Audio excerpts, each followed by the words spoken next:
বেসরকারি ফলাফলে হাসনাত আব্দুল্লাহ জয়ী। বগুড়ায় নিরঙ্কুশ বিজয়ের পথে তারেক রহমান। নির্বাচন সুষ্ঠুভাবে অনুষ্ঠিত হওয়ায় জাতির প্রতি কৃতজ্ঞতা প্রধান উপদেষ্টার। জুলাই বিপ্লবে আসা পরিবর্তন আজ বাস্তবে রূপ নেবে, জামায়াত আমির। 2 কেন্দ্রে ধানের শীষের বড় জয়। তৃতীয় অবস্থানে তাসনিম জারা।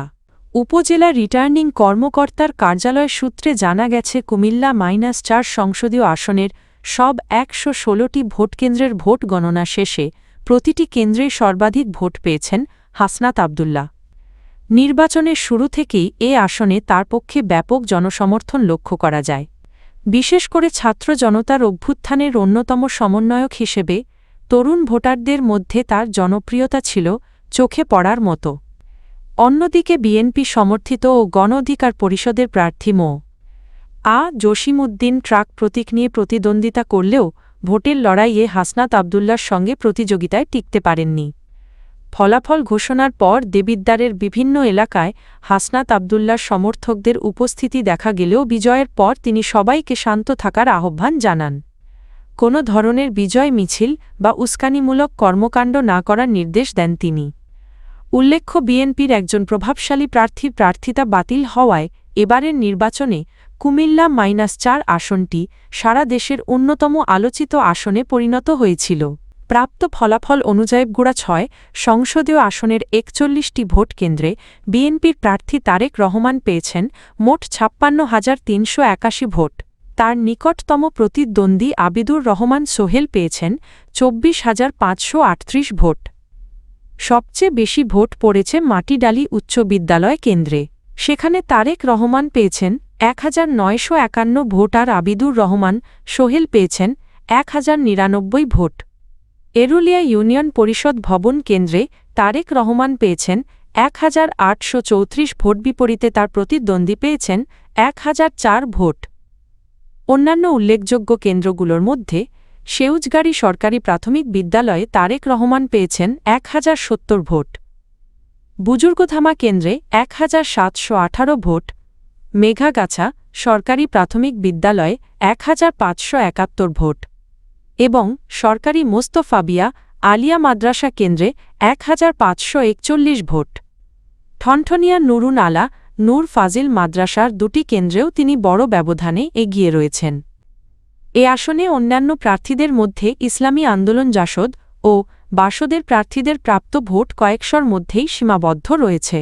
ত্রয়োদশ জাতীয় সংসদ নির্বাচন এবং জুলাই জাতীয় সনদ বাস্তবায়ন বিষয়ে অনুষ্ঠিত গণভোট শান্তিপূর্ণ, সুশৃঙ্খল ও উৎসবমুখর পরিবেশে সম্পন্ন হওয়ায় সমগ্র জাতিকে অভিনন্দন ও কৃতজ্ঞতা জানিয়েছেন অন্তর্বর্তী সরকারের প্রধান উপদেষ্টা প্রফেসর মুহাম্মদ ইউনুস। ভোটগ্রহণ শেষে দেওয়া প্রতিক্রিয়ায় তিনি বলেন, ভোটারদের স্বতঃস্ফূর্ত অংশগ্রহণ, রাজনৈতিক দলগুলোর দায়িত্বশীল আচরণ, প্রার্থীদের সংযম এবং নির্বাচন সংশ্লিষ্ট সব প্রতিষ্ঠানের পেশাদারিত্ব একত্রে প্রমাণ করেছে যে গণতন্ত্রের প্রতি জাতির অঙ্গীকার অটুট রয়েছে। তিনি নির্বাচন কমিশন, আইন শৃঙ্খলা রক্ষাকারী বাহিনী, সশস্ত্র বাহিনী, প্রশাসন, পর্যবেক্ষক দল, গণমাধ্যম কর্মী এবং ভোট গ্রহণের সংশ্লিষ্ট সব কর্মকর্তা কর্মচারীর প্রতি ধন্যবাদ জানান। তাদের নিষ্ঠা ও পরিশ্রমেই এই বৃহৎ গণতান্ত্রিক আয়োজন সফল হয়েছে বলে মন্তব্য করেন তিনি। প্রধান উপদেষ্টা রাজনৈতিক দল ও প্রার্থীদের প্রতি আহ্বান জানান, চূড়ান্ত ফলাফল ঘোষণার পরও যেন গণতান্ত্রিক শালীনতা, সহনশীলতা ও পারস্পরিক শ্রদ্ধাবোধ বজায় থাকে। তিনি বলেন, মতের ভিন্নতা থাকবে, তবে জাতীয় স্বার্থে সবাইকে ঐক্যবদ্ধ থাকতে হবে। ইউনুস বলেন, এই নির্বাচন প্রমাণ করেছে যে জনগণই সব ক্ষমতার উৎস। তিনি আশা প্রকাশ করেন, এই ধারাবাহিকতা বজায় থাকলে বাংলাদেশের গণতন্ত্র আরও শক্তিশালী ও উৎকর্ষের পথে এগিয়ে যাবে। তিনি আরও বলেন, এই নির্বাচনের মধ্য দিয়েন্তুন বাংলাদেশের যাত্রা শুরু হল এবং এটি দেশের ইতিহাসে অন্যতম শান্তিপূর্ণ ও উৎসবমুখর নির্বাচন হিসেবে স্মরণীয় হয়ে থাকবে। বাংলাদেশ জামায়াতে ইসলামীর আমির ডা. শফিকুর রহমান বলেছেন, দেশের মানুষ দীর্ঘদিন ধরে প্রকৃত ভোটাধিকার থেকে বঞ্চিত ছিল।